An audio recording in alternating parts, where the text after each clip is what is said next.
Can you hear me? Yes. Yes. Perfectly.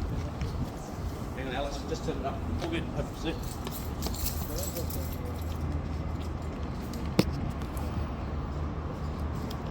Thank you very much. Hear me now? Even better? Awesome. Alright, so first I'd like to acknowledge that we're gathered here today on the stolen and unceded lands of the Whadjuk Noongar people and pay our respects to elders both past and present. Always was and always will be. Aboriginal land! Thank you.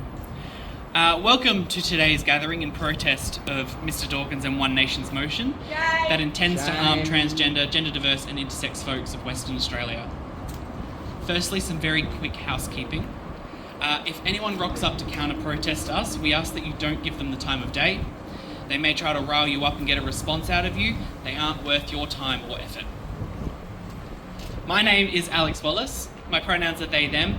I'm a proud trans and non-binary activist for the queer community, a unionist and community organiser, and I'll be your MC for today. Woo! Today at 1:15 p.m. in the Legislative Council, Ben Dawkins MLC will move a non-government motion that the Chamber will be required to debate for 2 hours. The motion is that the Legislative Council agrees that A, that a person's biological sex is a fact, and B, that it is not scientifically possible to change your biological sex from one sex to the other at a cellular level, and C, that in some settings, biological sex is more important than gender identity. Hey. What do we think of that? Shame! Now tell me what you really think about that. Bullshit! Biology, fucking moron. This is a motion that is simply not based in the lived experiences of our community and seeks to empower division and harm of the transgender diverse community and of the intersex community. We're gathered here to call on the members of Parliament to call out this motion for the division that it causes and back our community as our ally. Now, usually I would prefer to start these rallies with a member of our community. However, Dr. Brad Petter has kindly requested you go first because he's got to get somewhere else very quickly. Dr. Petter is the sole Greens WA MP in the West Australian Upper House. He has been a long-time ally of our community, holding the government to account on the lack of queer law reform in this term of government, asking questions and sharing stories of our community into the Parliament. I now invite Brad to speak. Thank you, Alex, and thank you. Thanks for letting me go first. I've just got to jump into another meeting. Brad Pettit, my pronouns are he, him, and I also want to acknowledge that we're on Whadjuk Noongar land and pay my respects to elders past and present. Thank you for coming down. This is so important that we stand up against this. Frankly, it's a stunt, and it's a stunt which is aimed to hurt. And by standing powerfully saying this is not okay, but calling this out, I think is the very least we can do, and the least that I will be proud to stand up there and actually be really clear that what's happening today, frankly, is an appalling stunt that One Nation is trying to do to generate hate, to generate division, and to generate a sense of fear and misunderstanding in our community. And what we need to do in face of that is actually call that out and acknowledge that I'm really proud as a Green to say that we stand alongside the LGBTQIA plus community, we stand alongside the trans community, and we will stand up for their rights and not call out this crap, because it is frankly crap. But it's also, in many ways, it's a sideshow. One Nation, which Ben Dawkins has recently become a member of, are not the government, and this is a bit of a sideshow that will not get support in the Parliament. But it's also an opportunity for us to call out the government, to say, where are you on actually progressing the stuff that you've promised around the Equal Opportunity Act, around getting rid of the Gender Reassignment Board, all the things that you promised before the last election that keep being kicked down the road. And I want to say, and what I will say to them today is, the fact you haven't done this is actually why this kind of rubbish happens. So get on and do it, fix it, and let's all move on as a community. I really appreciate you coming down and standing in solidarity today. I hope that some of you can come into the Parliament and actually make Ben Dawkins, but also make look, I don't know if anyone else is speaking in favour of it, to be honest. It'd be interesting to see. And also to make the government aware that you expect more from them, and that anyone who stands up in support of this absolutely should be ashamed. I will be proud to stand alongside all of you and our community to say this is not okay and to vote it down. Thank you. Sorry to run away. Thank you, Brad, and thank you for stealing half of my content later. Thank you for the awesome tie. Thanks. Thank you. Looks good on you. Alrighty, let's do a little chant. So, when trans rights are under attack, what do? We stand up, fight back. Yeah? When trans rights are under attack, what do? Stand up, fight back! When trans rights are under attack, what do? Stand up, fight back! What do? Stand up, fight back! I said, what do? Stand up, fight back! When intersex rights are under attack, what do? Stand up, fight back! When intersex rights are under attack, what do? Stand up, fight back! What do? Stand up, fight back! What do? Stand up, fight back! Yeah, make your voices heard. Alright, now I'd like to invite Andrea Thompson up to speak. Andrea is a proud transgender woman, member of the Queer Arts Alliance, an outspoken critic of the WA Labor government's poor track record on LGBTQI+ reform. Her activism and presence on social media continues to push the Cook Labor government on introducing the reform it promised 18 months ago. Thank you, Andrea.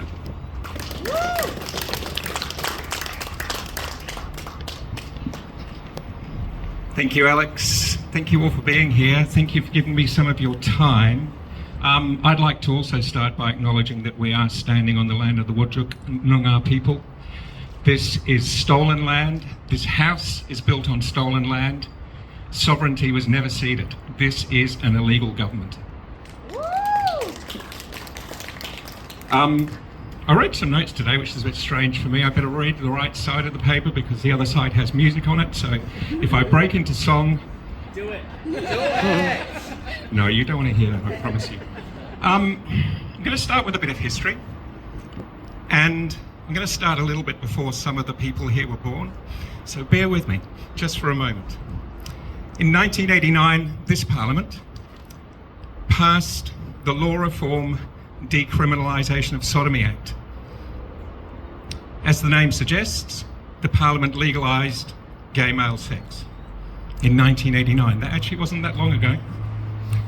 But, and this is how the government gives with one hand and takes away with the other. In that act, they also prohibited the encouragement of homosexual behaviour. Hello? When? What? And they made it unlawful to promote homosexuality in schools. Shame, absolute shame. And on the first page of the Act, so, you know, most of us never read legislation beyond the first page. In the first page of the Act, they also said that the Parliament disapproves of sexual relations between persons of the same sex. Shame. That was written into legislation that supposedly was supposed to give us freedom to be who we are. Hello. This Parliament used that legislation to demonise queer people. In 2000, we're getting closer to the current day, this Parliament passed the Gender Reassignment Act in 2000. The Act, as we probably quite well know, established the Gender Reassignment Board with the power to issue gender recognition certificates. The board also has the power to reject applications, and if you read their annual reports, which I have, they regularly do. Shame. How dare they? How dare they insert themselves into our existences in that way? A little more than a decade ago, some of you might know this history, the Gender Reassignment Board attempted to use the Act, which is still in power, in Act in Parliament now, still on the statute books. Someone turn the wind off, please. I got it. They tried to use the Act to force two trans men who had applied to have their gender legally recognised to have hysterectomies before they would do that. Shame. That is nothing more, nothing less than state-sanctioned surgical mutilation. Absolutely. It's the sort of stuff that happened in Nazi Germany, not in Western Australia in the 21st century, but that's what this Act was used for. This Act still exists. Shame. make no mistake, this Parliament, this House, and all of its members hate us. They hate our existences, and that's why they continue to put such legislation through the Parliament to continue to control our lives. Shame. Fuck it. The motion that will be put today by One Nation's, what's his name? Ben Dawkins, can only happen because this Parliament has for decades passed laws that police our lives. If those laws didn't exist, this Parliament would not be having this debate today. Laws that set the bar higher than for cisgender people, laws that are designed to discriminate against us and to colonise our existences. If these laws didn't exist, if the Parliament didn't continually insert itself into our lives, as I just said, today's motion would not be happening.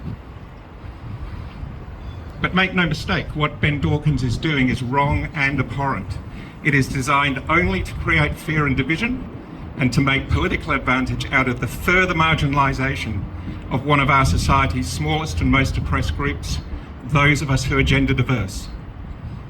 We are one of society's smallest and most oppressed groups.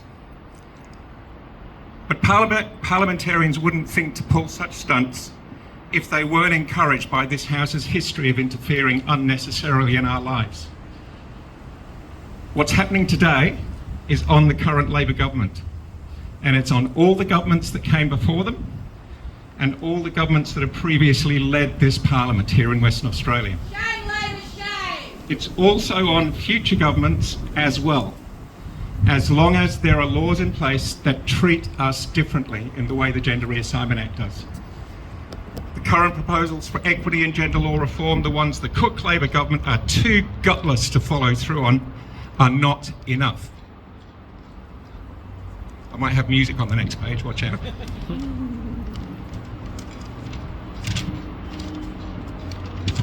Even if Labor does follow through, the new laws will only be a continuation of the government colonisation of our lives.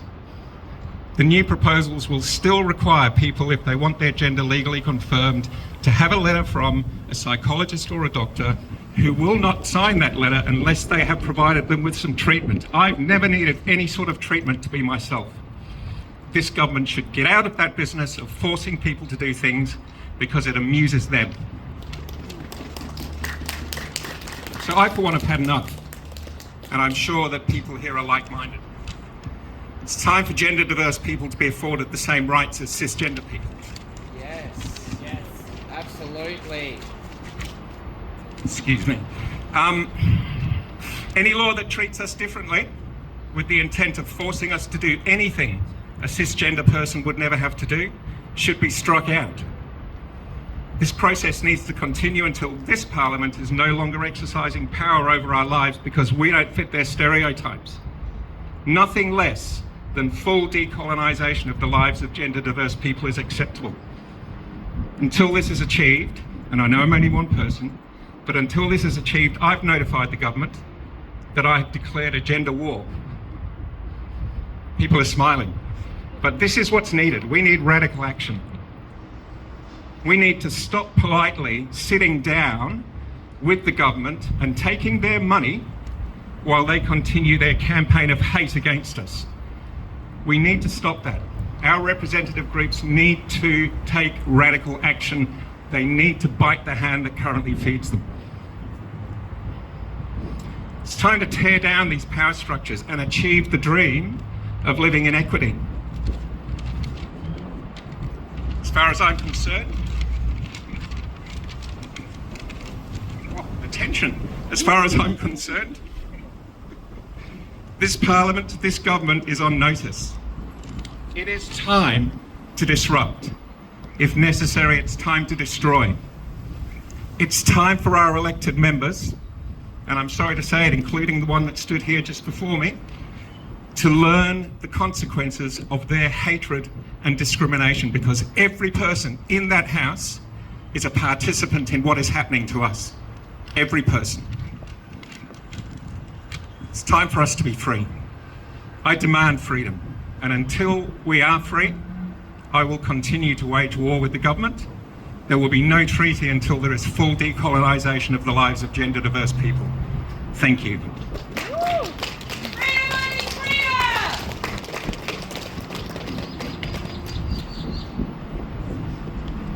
Yeah, if someone could turn that window off, that'd be great.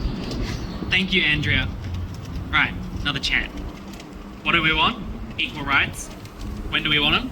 Now! Yeah, I think you need the next bit. What do we want? Equal rights! When do we want them? Now! I said, what do we want? Equal rights! When do we want them? Now! What do we want? Equal rights! When do we want them? Now! That's what I thought. All right. At this point, I was going to invite Del Victus to speak. Unfortunately, Del is not feeling well, and I wish them a very speedy recovery. Del was going to speak to the importance of remembering that motions like this, that deal in the misconception that sex is binary, is not just harmful to transgender diverse people, but especially to those in our intersex community. Del asked me to specifically mention, and I quote, that any further attempts to unnecessarily pathologize people's bodies is an attack on all people's bodily autonomy, therefore counter to the goals of intersex people and harmful to everyone, end quote. Now, I can't claim to be an expert or speak to the lived experiences of intersex folks, but I recognise that we as a community must remember and reflect on the intersectionality within the queer community itself, and strive to better understand the unique challenges and issues that face folks who are intersex. If there are any intersex folk in the crowd today who would like to speak, I do invite you to come to the microphone and have a moment. I'm not sure if there are though, but if you would like to, you're more than welcome to. If there are none currently, feel free to think about it and maybe come up later, but I ask you all to indulge me for a moment. Yesterday, Mr. Dawkins asked a question of the WA government, calling on them to abandon crucial birth certificate reform that we've been asking for over a decade. The question was ruled out of order for technical reasons, but it really speaks to the concerns of the LGBTQI+ community that we've had about the delaying of this legislation. Between August and December of 2022, the WA Labor government promised to reform the Equal Opportunity Act, to scrap the Gender Reassignment Board, and ban conversion practices.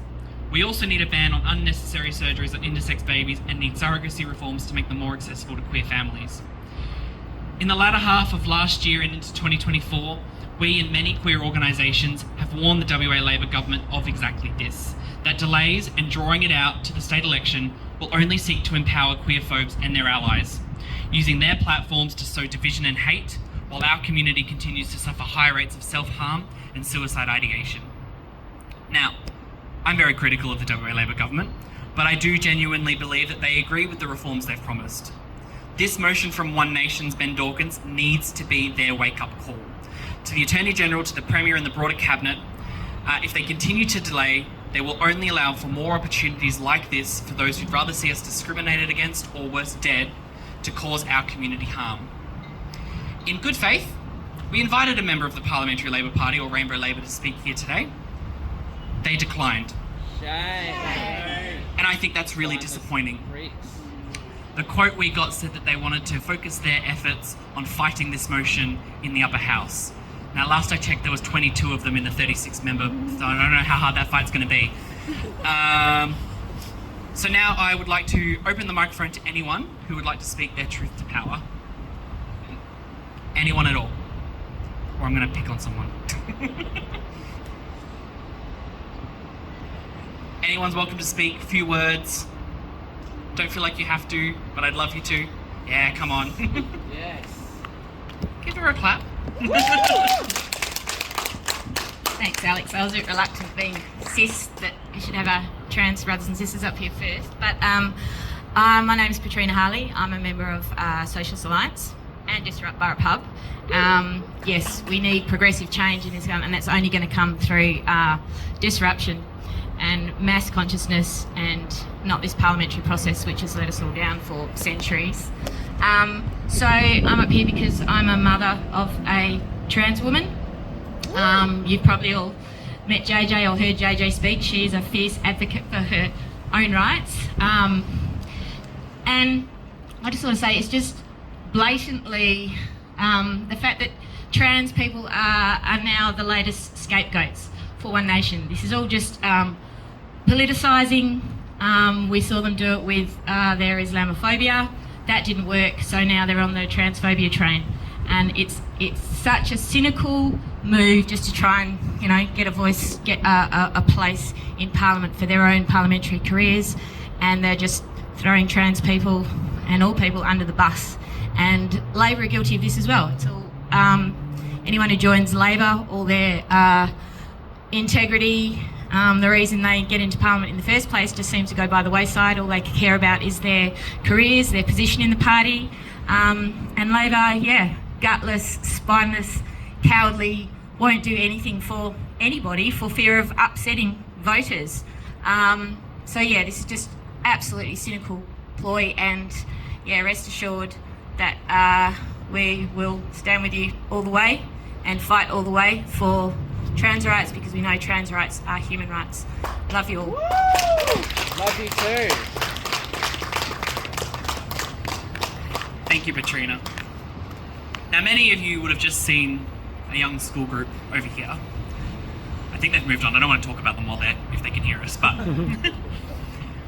yesterday, the federal Labor government shelved plans to remove exemptions for discrimination in faith-based schools. The same exemptions that still apply here in Western Australia as well. These exemptions allow faith-based schools to expel and fire queer young people and teachers, and staff I should say. But it also allows them to discriminate on the basis of relationship status or pregnancy. It is wild to me that in this place, Labor have an absolute majority in both houses. And all the way over in Canberra, there is a progressive majority in those houses as well, between Labor and in the upper house, Labor Greens and some crossbenchers. And they still don't want to bring forward legislation to fix these issues. Shame. They may only have these numbers for another 12 months. And that scares me. Because in this place, come next election, if there isn't a progressive majority, which I hope there is, but if there isn't, any legislation that Labor decides to put forward will get watered down. And we don't know what that will look like, but it's not good enough. I'd like to extend the microphone out to anyone else who would like to speak. Otherwise, I'll finish on one more thing and wrap up. Would anyone else like to say a piece? Absolutely, Sam. Welcome, Sam. Look, I wasn't going to speak, a bit like Katrina, I wasn't going to speak either, but I thought I don't want to hear a rant from a straight white cis bloke, but there are three things I want to talk about. One is, I was living in Queensland when One Nation first emerged in 1996, and back then, Pauline Hanson's big thing was the Asian invasion. That was her scapegoat. You know, it's so clever, it rhymes, the Asian invasion. And since then, One Nation's just picked up every other scapegoat that's come along that's been generated by the mainstream media. You know, Pauline Hanson hasn't got an original idea in her head. And since then as well, you'll note that with One Nation, they have supported the Liberal Nationals with every single regressive bit of legislation they've put to Parliament. So they pose themselves as being on the side of the battler, but which battlers? Not unionists, not single mums, not people with autism, not trans people. The list just goes on and on. There's no battler they've actually fought for, but they still sort of compose as this kind of, that's how they try to project themselves. But I think, as the other speakers have said, the thing that gives this rotten, bottom-feeding outfit like One Nation oxygen is the fact that mainstream politics, respectable politics, doesn't cut them off. And Labor fucking around with this legislation has precisely given One Nation the oxygen to do what it says, as Alex mentioned at the start, and Brad as well. The second thing which just makes me so furious is the way they keep trying to push the disgusting way they try to associate the LGBTIQ plus community with sexual crimes against children. That makes me so fucking furious. As a survivor myself, like 1 in 9 boys and 1 in 5 girls, well, I can tell you my abuser was a straight, cis, white, respectable member of the community. A senior lecturer at ADFA, no less, you know, and I've only had support and love from all the trans brothers and sisters that I know here.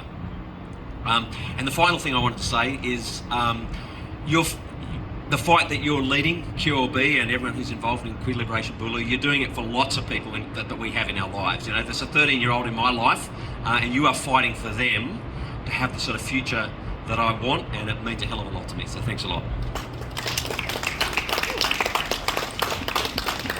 Thanks, Sam. One final thing I want to mention, which, excuse the French, but I think it's fucking outrageous. Mr. Dawkins is moving a motion that says something to the effect of that sometimes biological sex is more important than gender identity. Apparently he's this man who thinks he's this protector of women all of a sudden. Now, from memory, and someone might have to correct me on the exact number here, he's been found guilty of 40 plus VRO breaches. It's disgusting. He has this facade of trying to protect people, but he's no better himself. That concludes the formalities of today. Thank you so much for coming and bringing your collective power, stories and efforts to our community efforts. The motion will be introduced into the Legislative Council at 1:15 p.m. today. If you'd like to view the debate, I'll be heading up to the public gallery to catch the first half of the debate. A friendly reminder that if you're attending the public galleries, we do have to be on our best behaviour. Boo! We might get kicked out if we're not. Thank you so much everyone for coming. I really appreciate the turnout, especially given it's 12 o'clock on a Wednesday on 5 days notice. So everyone who turned out today, thank you so much for coming. And let's keep this pressure up on the government. If you haven't already signed, send an email to your MP. Rainbow Futures has an excellent template on their social media that you can use to email your MP and tell them that we need queer law reform right now. Thank you.